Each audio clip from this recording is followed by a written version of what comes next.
Oi, eu andei sumida nesse canal, porque não tenho nenhuma razão pra sumir desse canal.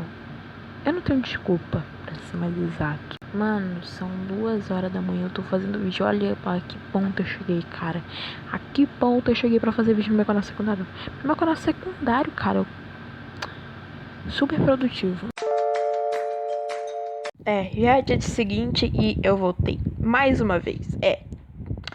Quinta vez que eu falo nesse canal lindo, maravilhoso, que eu não posto há muitos meses. Voltei a contar a história, olha que ótimo. Eu não tenho nada pra contar por enquanto. Então, vídeo aleatório? Será? Talvez.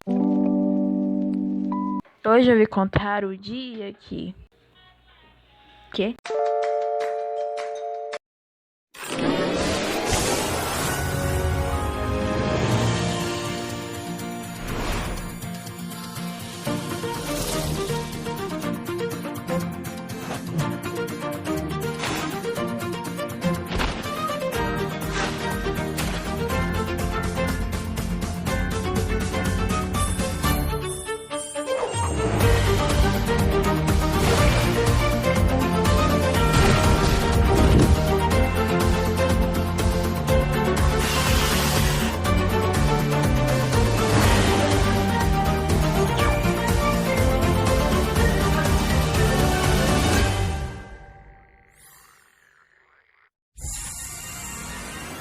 Minha idade mental tá literalmente... Cabeleleira Leila.